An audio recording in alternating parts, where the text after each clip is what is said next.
ladies and gentlemen, the President of the United States and the Prime Minister of Australia.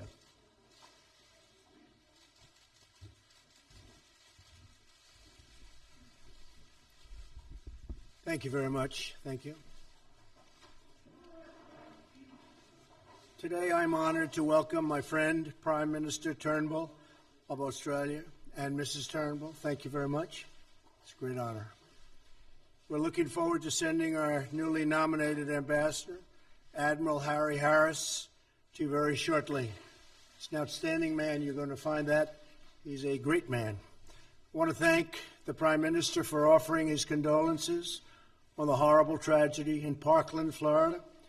Americans are grateful for the prayers and support of our Australian friends, and friends they are, as our entire nation grieves the senseless loss of 17 precious lives and all of the horribly injured.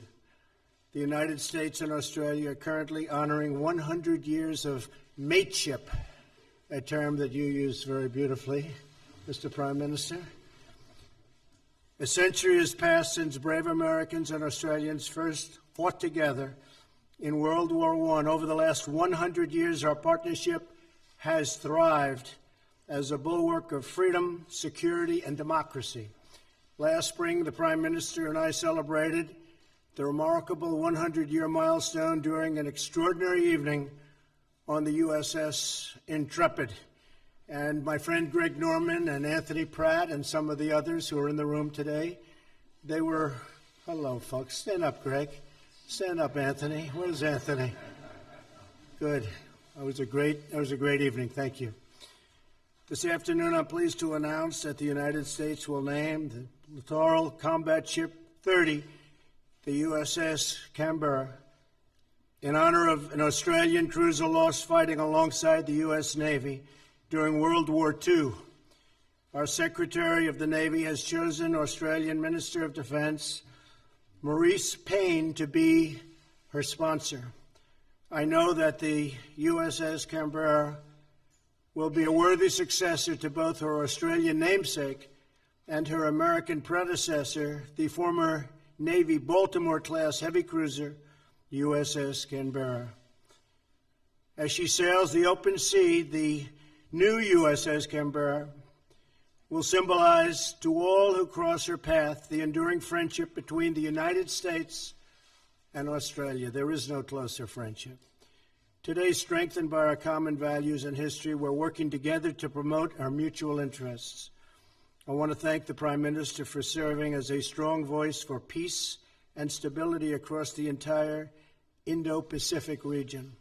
Australia is one of our closest partners in our campaign of maximum pressure to denuclearize the Korean Peninsula. Today, we put the strongest sanctions on Korea that we have ever put on a country. We must continue to stand together to prevent the brutal dictatorship from threatening the world with nuclear devastation. Our nations likewise share a commitment to keeping our people safe from terrorism. Australian troops are currently serving alongside Americans and our partners in Afghanistan and the coalition to defeat ISIS. Together, we're denying terrorists safe haven, cutting off their funding, and discrediting their wicked ideology. ISIS land has been largely recaptured, almost 100%, I'm very honored to say. And they are on the run. Our strong partnership can also be seen in our flourishing economic relationship. Australia remains a key market for U.S. defense products. We make the greatest products in the world, so you have very good taste in choosing our product. Automobiles and aircraft, and our fair and reciprocal trading relationship is a model for other countries as we seek bilateral agreements. News that America is open for business has also reached Australian shores. In May, Australian entrepreneur Anthony Pratt announced a new $2 billion investment in box-making factories across the United States. But he only did that if Trump won the election, I think. Is that a correct statement, Anthony? Thank you. Boy, that was a close one. I was worried. These people would have had a field day if you gave the wrong answer. Thank you. No, but Anthony did call and he said if he wins the election, we're going to spend billions of dollars in the United States. And I appreciate your giving me a very, very correct comment. Thank you, Anthony. I'll never do that again. This investment will continue to build on an almost 100,000 American jobs that are taking place and already supported by Australian companies. I'm glad to share that the United States is also by far the largest investor in Australia. In the room today are dozens of American and Australian business leaders and great athletes, great athlete and business leader, by the way, Greg, who are working together to identify further opportunities for bilateral investment and cooperation. Mr. Prime Minister, I also want to take this opportunity to congratulate you on your immigration reforms and on Australia's commitment to merit-based immigration. Are my friends from Congress listening to that? Merit-based. We want to do merit-based immigration also. And then we will. That really protects the interests of Australia and its people. It's the way to go. And you've been very successful with it here. We're working very hard to do the same. In that sense, we're going to hopefully follow in your footprints. Prime Minister Turnbull, it's been a pleasure to host you today. Had a great lunch with your representatives. A lot was discussed. A lot of deals were made for the purchase of additional military equipment and other things. For a century now, the people of the United States and Australia have inspired the world with their determination, their bravery, and their generosity. I know that our close friendship and enduring alliance and our personal friendship will grow even stronger in the century to come. Our relationship with Australia will always be a very powerful and very successful relationship. It's been incredible, and it's only getting better. Thank you very much. Thank you. Thank you.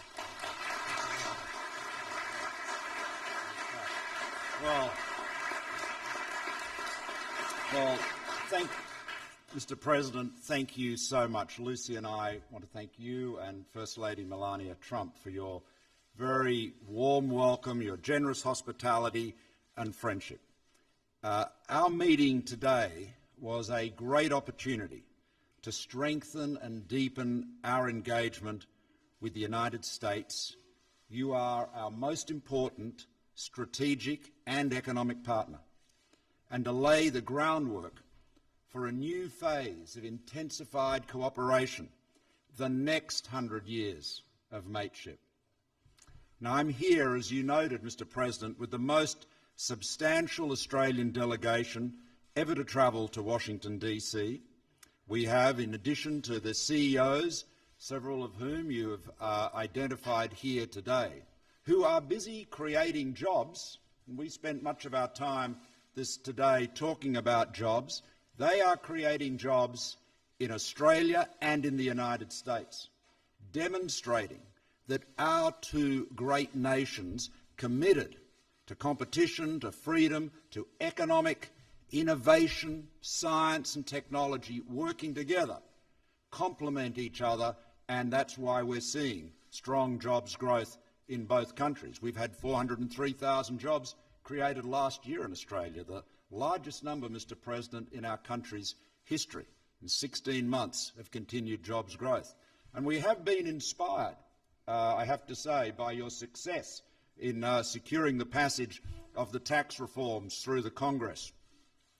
We have secured some tax reforms in terms of reducing company tax, but not as much as we need to do. We've got more work to do. And the stimulus, the economic stimulus that your reforms have delivered here in the United States is one of the most powerful arguments that we are deploying to persuade our legislature to support reducing business tax, because as you are demonstrating, and as we all know, when you cut company tax, most of the benefit goes to workers, it produces more investment, and when you get more investment, you get more jobs. And of course, I'm also joined on this visit with 6 of the leaders of our states and territories. The only 2 that are not here, Mr. President, are those that are fighting elections. So, as you can imagine, that's always a top priority. And we're meeting at the National Governors Association, again, broadening and deepening the relationship. We have a huge amount to work with. Our relationship, as you said, has been forged over a century through times of war and peace, securing both our nation's freedom and security in the world. But our relationship is based not only on history.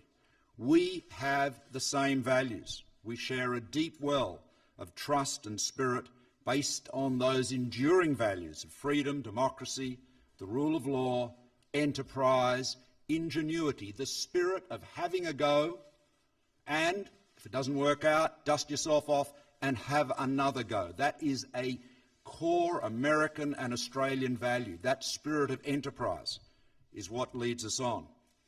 And of course, our relationship is underpinned by millions of people-to-people and family links, and of course the extensive economic cooperation we've spoken about.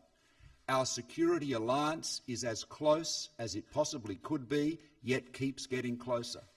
The cooperation is more intense than it has ever been. Whether we are standing up for freedom's cause in the Middle East, in our region, around the world, combating terrorism, the cooperation in a connected world that we need to have is greater than ever. And that trust between Australia and the United States, between the thousands of brave servicemen and women who are working together right now, that trust underpins our security. You mentioned, Mr. President, our economic relationship and trade. Do you know, since the Australia-US Free Trade Agreement came into force in 2005, two-way trade has grown by over 50%. The United States does have a trade surplus with Australia of $25 billion. It's your third largest trade surplus with us. But, you know, we know it works for both of us. The two-way investment has more than doubled in the past decade. It was worth around $1.1 trillion in 2016. Again, boosting jobs and growth in both our nations, both our economies. And today, we've agreed on some new initiatives that will deepen this relationship further. We're seeking to expand transparent and competitive global energy markets, cooperating on high-quality infrastructure investment in the United States and in the region. We've spent a lot of time talking about infrastructure, including urban infrastructure, a subject, Mr. President, of course, you have a lifetime of experience in, and the leadership you're showing on infrastructure in the United States is being admired around the world, and Australian companies and Australian experience is there to help, as you know, and is already operating here. A number of our infrastructure players are very active in the US. We're obviously working to intensify our cooperation on digital trade. Bob Lighthizer and Wilbur Ross from your side, Steve Chobo, my trade minister who's here with them today, have made terrific progress in that regard. Now, we turn to security. Yesterday, Lucy and I were with General Dunford at the Arlington National Cemetery, and we honoured America's war dead. We honoured an Australian airman who had died in combat in New Guinea in the Second World War, who was buried there at Arlington also. And we are reminded that all of the freedoms we enjoy, whether it is in our Parliament in Canberra or here in Washington in the White House or in the Congress, all of those freedoms have had to be secured generation after generation by courageous men and women defending freedom's cause. Our freedoms have depended on them. And Americans know, as Australians know, that each of us have no better ally. We are mates, 100 years of mateship. We're working together, as you said, to address the greatest threat to our region right now, North Korea's illegal nuclear weapons program. And I want to welcome and, of course, support, Mr. President, the new sanctions that have been announced today. And we continue to do precisely the same with our own autonomous sanctions and, of course, enforcing the UN Security Council mandated sanctions. We're working to combat terrorism around the world, helping the Iraqis and the Afghans build up the resilience to hold their countries secure in the face of terrorists. And of course, we both recognise that the prosperity of our region, and indeed the world, has been underpinned and in fact built on a foundation of a rules-based order which has been secured by the leadership of the United States ever since the Second World War. That leadership has been critical. And the commitment you showed, Mr. President, when you came out to the region, to the East Asia Summit, to APEC last year, that commitment was so important. It spoke volumes for America's continued commitment to our region, to our part of the world, to the Indo-Pacific. So vital. The engine room, if you like, of the fastest economic growth, the most rapid economic growth that we've seen in our times. Now, Mr. President, I want to thank you, as I have earlier in our meetings. I want to thank you for the very rare honour you have shown to Australia by naming one of your future littoral combat ships, the USS Canberra. That is what a great symbol of our alliance and our shared security endeavours. What an extraordinary statement of commitment. And it's worth observing that that ship will be built by Austal in Mobile, Alabama. So you have an Australian company with American workers operating in the United States, building ships for the US Navy. What a great example of 100 years of mateship. And when you grieve, as you said, you noted at the outset, so do we. So we send our love, our prayers and our condolences to all of the victims and their families of the shocking shooting in the school in Florida. We are mates, we stand by each other, and when we are hurt as well. So, Mr. President, thank you for your warm welcome. 100 years of mateship.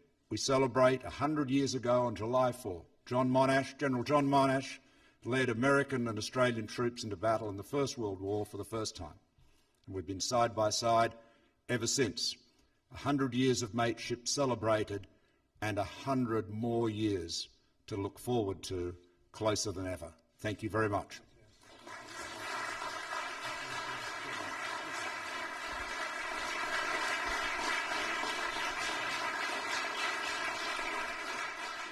Well, thank you very much, Malcolm. That's very beautiful words, and we appreciate it. On behalf of the First Lady, who is right here, and our great Vice President, Mike, thank you very much. It's an honor to have you. And we'll answer a couple of questions. Is that okay? How about Trey from One America News? Trey, where are you? Hi. Good, Trey. Go ahead. Thank you, Mr. President. Yes. I have a couple questions for you. If you how about one? Go ahead, Trey. Compromise it two. Following mass shootings, there's often a lot of talk and little action. So I ask you today, what specific pieces of legislation or legislative framework will you propose to lawmakers following the Parkland shooting? Well, we're going to do a lot, but we are going to be very strong on background checks. I've spoken with many of our people in Congress, our senators, our congressmen and women, and there's a movement on to get something done. We want to be very powerful on background checks. When we're dealing with the mentally ill, as we were in this last case, he was a very sick person and somebody that should have been nabbed. I guess they had 39 different occasions where they were able to see him or potentially see him. We want to be very powerful, very strong on background checks, and especially as it pertains to the mentally ill. We're going to get rid of the bump stocks, and we're going to do certain other things. But one of the feelings that I have, and you probably heard me in a speech this morning, very, very important that we have offensive capability as well as defensive capability that's within the schools, because when you have a gun-free zone, you're really inviting people to come in and do whatever you have to do and oftentimes get out. Now, I was the one that brought up the fact that these shootings on average last 3 minutes, and it takes anywhere from 6 to 10 minutes for the police to get to the site. And I want to have people in the building. And in many cases, you have ex-Marines and ex-Army and Navy and Air Force and Coast Guard. You have them in the building, and they can have concealed weapons and still be teachers, or they could be in the building in a different capacity. But we have to have offensive capability to take these people out rapidly before they can do this kind of damage. But we'll be putting in strong language having to do with the background checks, and that'll take place very quickly. I spoke with Paul Ryan this morning, with Mitch McConnell, and people are looking to really energize. I know that this has been going on for a long time, many, many years, and you've had people in my position, and they would mention things, but not a lot of things got done, obviously. We take it very seriously. We want to put an end to it.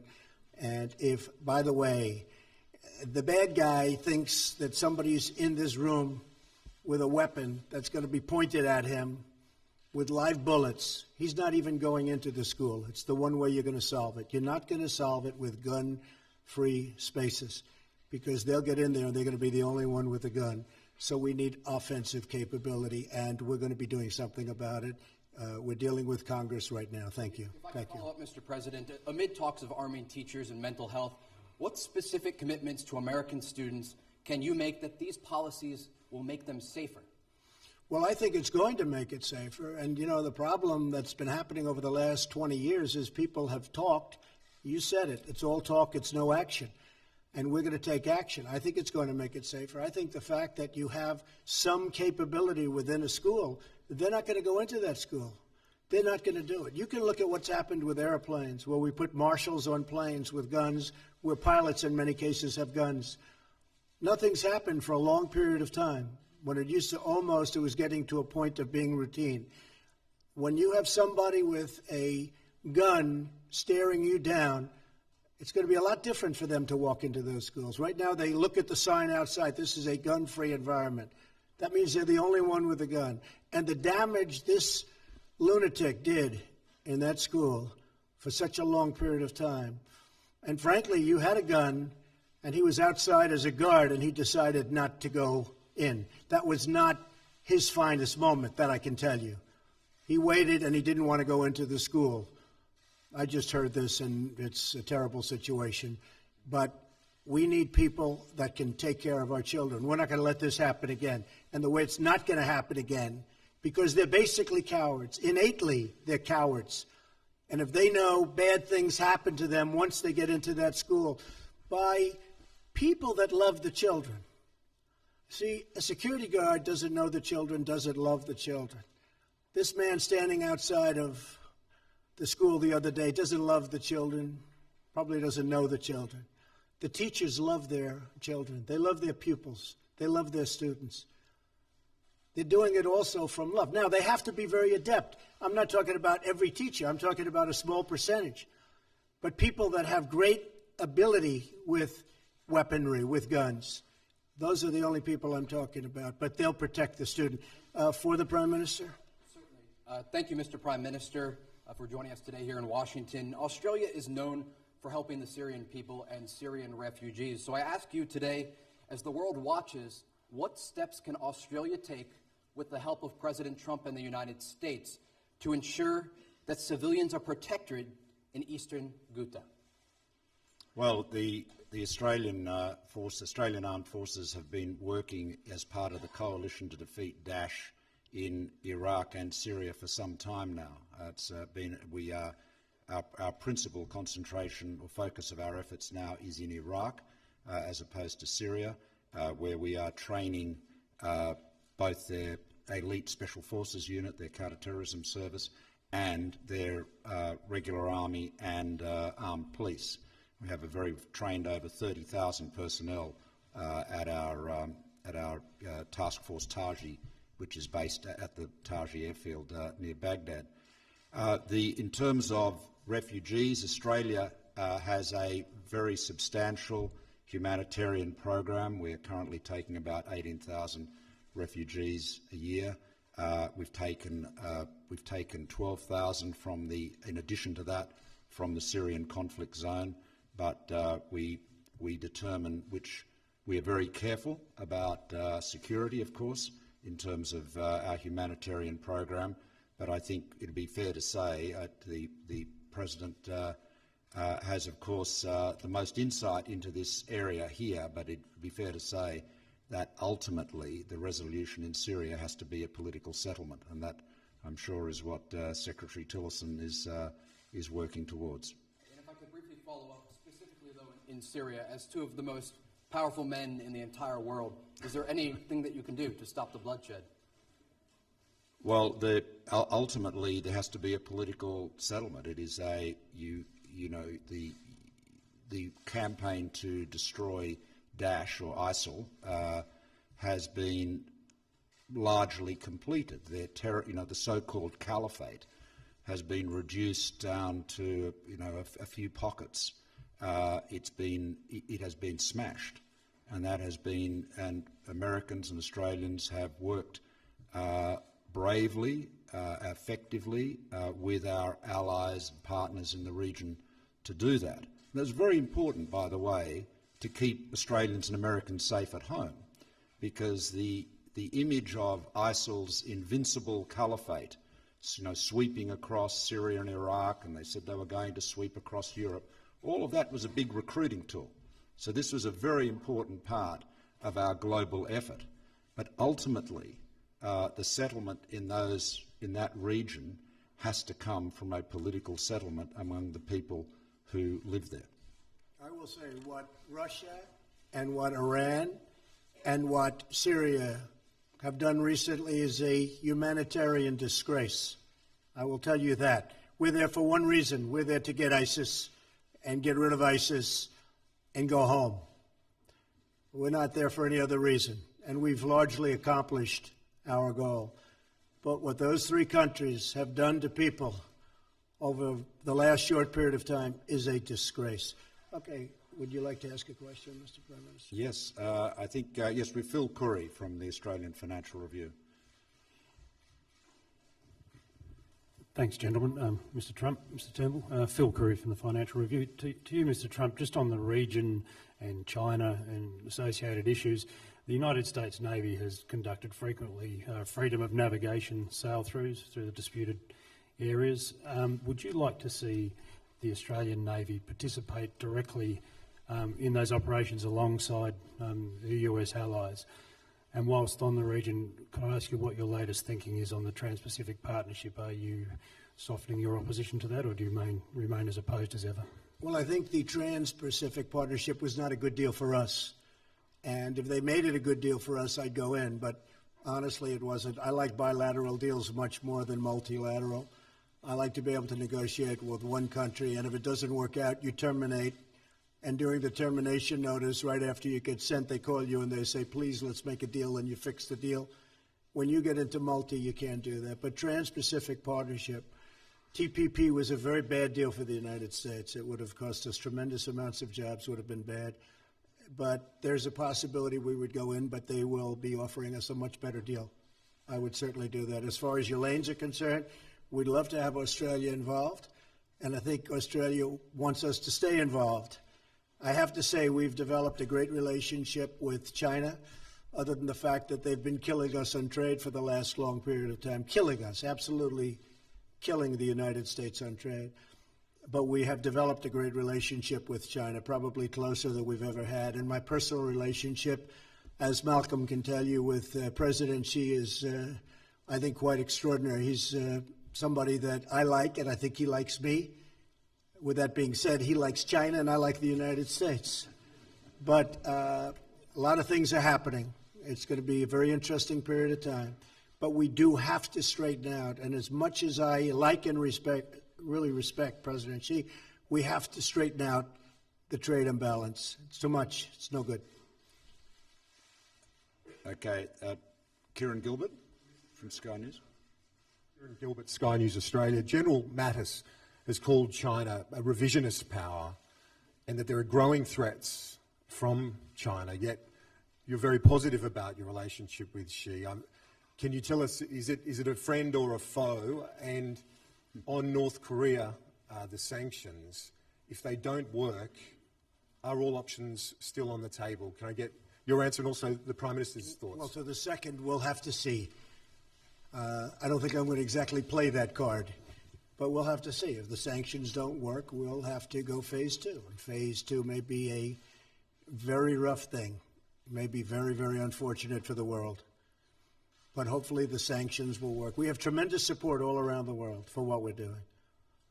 It really is a rogue nation. If we can make a deal, it'll be a great thing. And if we can't, something will have to happen. So we'll see. As far as General Mattis is concerned, I mean, he has that view, and a lot of people have that view. China's tough. They're getting stronger. They're getting stronger to a large extent with a lot of the money they've made from having poor leadership in the United States, because the United States leadership has allowed them to get away with murder. With that being said, I think we can have a truly great, even trading relationship with China. Hopefully that's going to work out, and hopefully the relationship I have with President Xi will make that happen. Only time will tell. Thank you. Well, I can confirm that President Trump and President Xi see eye to eye in every respect, and they have a. It's very clear at the meetings I've been at, which we've attended in the region, the East Asia Summit, and so forth, APEC, the respect that they have with each other, and I think it's the single most important relationship between China and the United States. It's clearly very respectful, very frank, very clear-eyed. For our own part, we see China's rise as being overwhelmingly a positive for the region and for the world. The critical thing, of course, is the rule of law is maintained.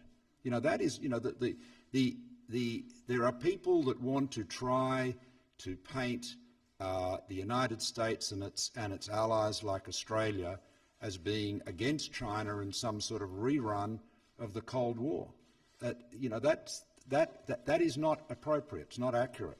What we need to ensure is that the rules of the road, the rule of law, the rules-based system, where, you know, big countries can't push around little countries, where, to quote Lee Kuan Yew all those years ago, where you don't have a world where the big fish eat the little fish and the little fish eat the shrimps, where you have that rule of law that protects everybody. That is what has enabled the great growth in our region. That's what's enabled hundreds of millions of people in our region, and including in China, to be lifted out of poverty.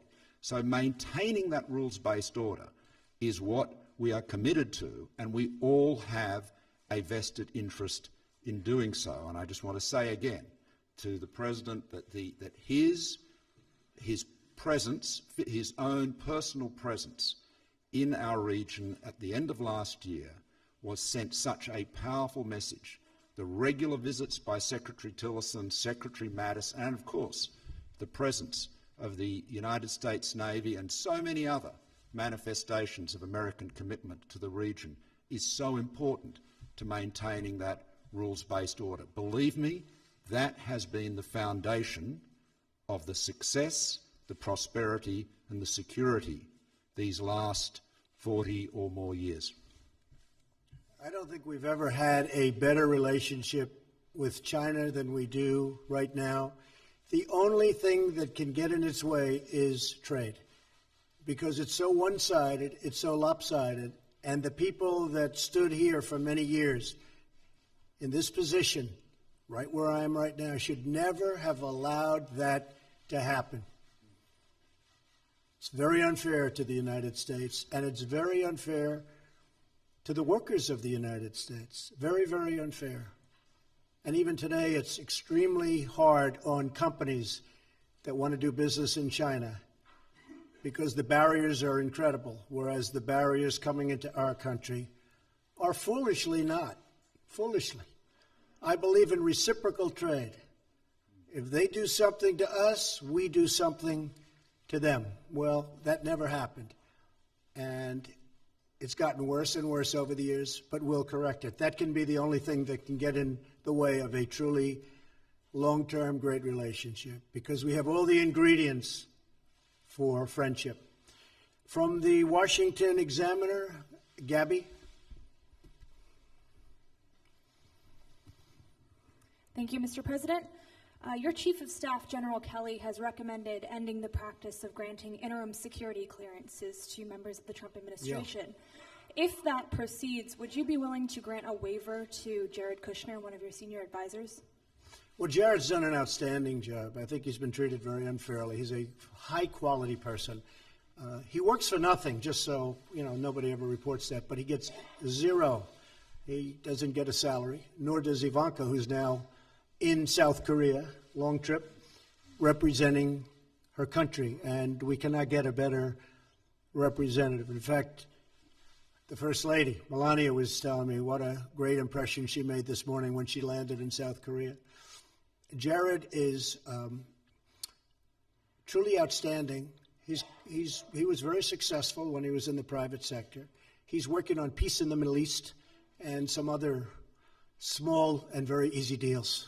They've always said peace in the Middle East, peace between the Palestinians and Israel is the toughest deal of any deal there is. Malcolm, I've heard this all my life, that as a former deal maker, although now you could say maybe I'm more of a deal maker than ever before. You have no choice as president to do it right. But the hardest deal to make of any kind is between the Israelis and the Palestinians. We're actually making great headway. Jerusalem was the right thing to do. We took that off the table. But Jared Kushner's right in the middle of that, and he's an extraordinary deal maker. And if he does that, that will be an incredible accomplishment and a very important thing for our country. So General Kelly, who's doing a terrific job, by the way, is right in the middle of that. We inherited a system that's broken. It's a system where many people have it's taken months and months and months to get many people that do not have a complex financial, complicated financials. They don't have that, and it's still taken months. It's a broken system, and it shouldn't take this long. You know how many people are on that list, people with not a problem in the world. So that'll be up to General Kelly. General Kelly respects Jared a lot, and General Kelly will make that call. I won't make that call. I will let the general, who's right here, make that call. But Jared's doing some very important things for our country. He gets paid zero. Ivanka, by the way, gets paid zero. She gave up a very good and very strong, solid, big business in order to come to Washington because she wanted to help families and she wanted to help women. She said, Dad, I want to go to Washington. I want to help women. And I said, Washington's a mean place. She said, I don't care. I want to help women. I want to help families. And she was very much involved, as you know, in the child tax credit. And now she's working very much on family leave, things that I don't think would have been in the agreement if it weren't for Ivanka. And some of our great senators, et cetera. But she was very much in the forefront of that. So I will let General Kelly make that decision. And he's going to do what's right for the country. And I have no doubt he'll make the right decision. Okay? Thank you very much. Mr. Minister, your country conducted a buyback program of semi-automatic weapons back in the mid-'90s and hasn't had a mass shooting ever since. Is this something that you discussed with President Trump, and did you at all urge him to reconsider his current recommendations to combat mass shootings in the United States?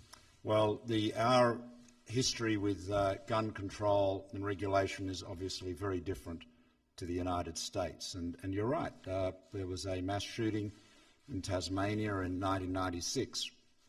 And my predecessor, John Howard, who's very well known here in the United States, Prime Minister for nearly 12 years, John undertook some very big reforms. And basically semi-automatic and let alone automatic weapons are essentially not available. Indeed, there are many classes of the range of firearms that are available to people that don't have a specific, professional need, like, people who are involved in pest control and so forth, are very, very limited. But it's a completely different context, historically, legally, and so forth. We are very satisfied with our laws. We maintain them. They're there, they're well known, you've referred to them, but we certainly don't presume to provide policy or political advice on that matter here. This is you have an amendment to your constitution which deals with gun ownership. You have a very, very different history, and I will focus on our own political arguments and debates, and wish you wise deliberation in your own. And I have to add to that, they're very different countries with very different sets of problems. But I think we're well on the way to solving that horrible problem that happens far too often in the United States. Thank you very much, everybody. We appreciate it. Thank you. Mr. Prime Minister, thank you very much. Thank you.